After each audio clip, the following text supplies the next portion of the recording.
check in with Shane Snow, hacker journalist, has written a book called Smart Cuts: How Hackers, Innovators, and Icons Accelerate Success.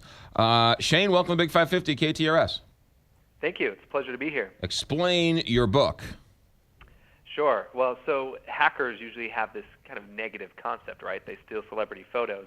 But there's something about the way hackers think that is actually in common with what you see great business people and leaders and artists and scientists in history when they make breakthroughs. So Smart Cuts is about those people and the patterns in the way they think that help them achieve incredible success faster than we expect them to. Okay, for example, you're saying that Albert Einstein would have been a very good hacker?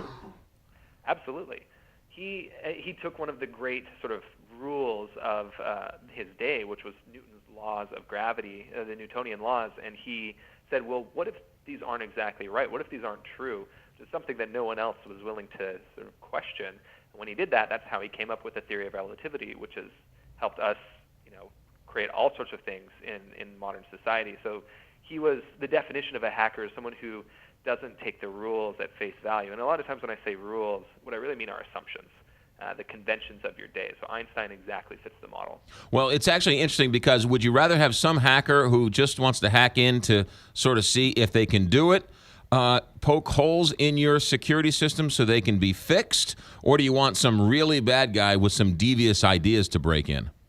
Right, or do you want a hacker who can use that same mentality to, instead of poke holes, but make the security better, or make it so, I don't know if you've ever filled out those crazy letters on the internet, the CAPTCHAs, right? To fill out a form. Well, there was a hacker, a good hacker, who figured out that you could use that to digitize old books, get people to type in the words from scans of old books that would soon sort of waste away. So every time you type in one of those letters, you're actually helping to build a library. That's a very hacker kind of thing, but it's actually good for the world. Right. Explain that again. What did the guy do? So when you fill out those crazy letters, those are actually little snippets taken from photos of old books from old libraries that computers can't just read and interpret. Right. But a human can. So if you could get 1 million people to type in these words, then you could reconstruct these books as digital books and put them online. But people don't want to type in millions of words unless they're motivated to fill out a CAPTCHA.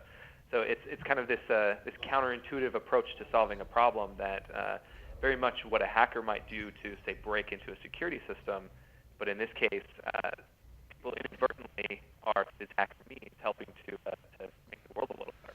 The book is called Smart Cuts: How Hackers, Innovators, and Icons Accelerate Success. I guess, since the last couple of weeks with the iCloud or whoever hacked into the movie stars' files and released all their nude photos, gives hackers a new negative. But you're saying those aren't just the only hackers out there. Absolutely. A hacker is someone who thinks differently, who approaches problems by rethinking the rules. So in the book, I talk about hackers like heart surgeons who are worried about kids dying in the ICU and how they, instead of studying medicine, they studied race car driving, which is a very counterintuitive thing, but they studied the way race car pit crews work to help them actually save more lives in the ICU. And I talk about how the Second City Comedy School manages to pump out incredible talent like Tina Fey and Steve Carell in a very short amount of time compared to their other schools by thinking a little bit differently and thinking more like hackers than like sort of linear, logical thinkers. Are you a born hacker, or are you taught to be a hacker? Well, I think some people are definitely born with this bug, with this lens on the world. But the reason I wrote the book is because I think that any of us can do more faster, and that a lot of us accept sort of the plateau in our business or in our personal life or career, but that we can, by studying these people who have gone to break through and do incredible things, that we can also start to think that way and accelerate our own success. I think that it's nature or nurture, doesn't matter, that all of us can do it. And you were also talking about in your book about innovators and how people get incredibly rich and famous with their business in an incredible short amount of time. How do they do it and the rest of us can't? It's a good question. Well, there's different patterns. So in the book I talk about 9 different ways that this happens, but a lot of the times it has to do with the myths that sort of the rest of us believe. For example, everyone's talking about Apple right now because of the iPhone 6 and the Apple Watch. What Apple did in about 10 years ago was, when everyone else was adding complexity, they're adding megabytes and megapixels and all these crazy terms and more buttons to the mouse. What Apple did is they went the opposite direction, the counterintuitive way. And they said, let's make 0 buttons on the mouse. Let's make things simpler. Let's make things, we don't care how many megabytes it is. We just care that you can have 1,000 songs in your pocket. That's the kind of mindset that helped Apple leap from kind of a mediocre company at the time to this now the world's most valuable company. So it's this idea of, when everyone else is doing something, everyone else is standing in line, it might take longer and actually be more work to go around the line, but you can find alternate paths that ultimately make everyone else have to catch up to what you're doing. But ultimately, isn't that, and you're saying this has happened throughout history, but you're saying because of the internet, because of technology, this is able to happen at a much faster rate. Yes, exactly. I mean, it took Rockefeller 25 years to make $1 billion, and it took the eBay guys 3, right? And there's some inflation in there, but the difference is that technology and communication brings people and ideas together so much faster that if you have a counterintuitive idea, you have something that is better than what's out there, you can change the game faster because you can get that idea and that product or yourself out there to many more people much more quickly. Shane Snow, our guest, his book is called Smart Cuts: How Hackers, Innovators, and Icons Accelerate Success. I know you looked at the difference between small companies and big companies, and maybe the fact that these small companies, there's so many more small companies that can move on a dime.